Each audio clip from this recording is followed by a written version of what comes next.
I want to talk about Sarah Palin, Bristol Palin, and abortion.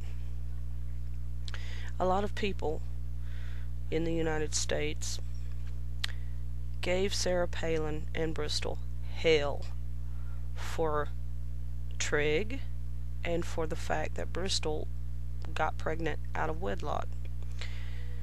All of these liberals jumped all over them, saying, "Who are you to tell us how to live? Look at you. Your daughter had a child out of wedlock, and what are you doing at age 45 having a baby? And look at him. He's got Down syndrome." I even saw comments by people that said that trig should have been aborted.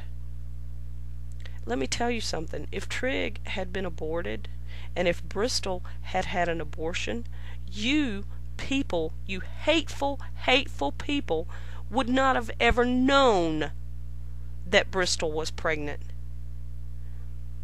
And you would not have ever come up with the stupid idea that trig is Bristol's also. None of those horrible, awful stories that were spread all over the news would have ever happened if Sarah and Bristol had just had abortions, but they didn't. Do you ever wonder why they didn't? Do you think it's just because they sat back and thought, "Oh, well, I've always been against abortion publicly, so I can't have an abortion now"? You don't think, with all their money, that they could have found a way to have abortions and nobody ever know? No, that's not why they didn't have abortions. They didn't have abortions because they respect human life. Something that you people know nothing about. I got a comment from a guy. This is what is the reason I made this video. It has been on my mind ever since he said it. He was trying to defend his support of abortion to me, and he said that a zygote only has the potential to become a human being. It's not a human being, it just has the potential. Okay. Somebody out there in abortion land, please tell me the criterion for being considered a human being. Please. None of you have been able to do it. None of you can do it satisfactorily. You've tried, you've said certain things, but you try to stay away from that because that distracts from the issue that every woman has a right to her own body. See, we on the pro-life side have a totally different argument than you on the pro-abortion side. On the pro-abortion side, you've got every woman has a right to her own body. Okay. We on the pro-life side say, wait a minute. Sure, she has a right to her own body. She has a right to choose who she will have sex with. She has a right to use contraceptives.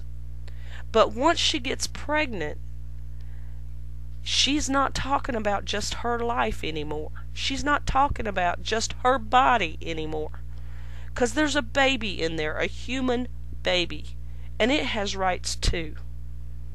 This guy wrote me, and he said that a zygote has only the potential to become a human being. And I'm like, okay, does that mean that it might become a dog instead? Or maybe a cat? Or I know, maybe it's going to become a bunny rabbit. No. It's going to become a human being because it is a human being developing. First you have a zygote, then you have an embryo, then you have a fetus, then you have an infant, then you have a toddler, then you have a child, then you have a preteen, then you have a teenager, then you have an adult, a fully developed human being. We are not fully developed until we are in our 20s. So does that mean that it's okay to abort an infant, a toddler, a child, a preteen, a teenager? They're not fully developed. That is a stupid argument. It makes no sense. It's just something they pull out of their rear end region when they can't think of anything else to say. Stages of development. Yeah, there's stages, and they go clear through until we become geriatrics and we die of old age. There are stages of development. Zygote, embryo, and fetus happen to be 3 of them. So do infant, toddler, and child. At what point does it become human? One of you abortion people, please give me irrefutable facts that prove that it's not a human when it's a zygote. It's not a human when it's an embryo or a fetus. And then you say, well, it's only human when it can survive outside the womb. Oh, really? Tell that to Barack Obama. Because he thinks it's okay to take a child that survived an abortion, which means it can live outside the womb. It's living, it's outside, here it is. But the woman wanted an abortion. So you should take that child and go lay it on a table somewhere in a laundry room and wait for it to die. And it takes some of them up to 8 hours to die because they're not human. It's a crazy, sick argument. I don't understand why we continue to argue with these people when they are not even on the same page as we are. Their only concern, their only thought is a woman has a right to choose. That's all they care about. All of these other arguments about stages and ability to survive outside the womb, those are just cover-up arguments. They don't have any real arguments for those. An infant born full term to a mother who wanted it, if that infant were taken and laid on a table with no suction, no cleaning up, no covering, no food, it would die too.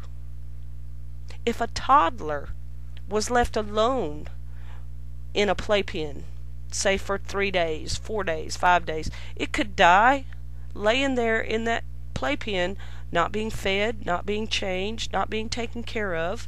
It would eventually die. So is it a viable life? Because it can't survive outside the womb without help. At what point do we become human beings? One of you abortion people, you answer me that question irrefutably, and I'll shut up. Until then, abortion is murder.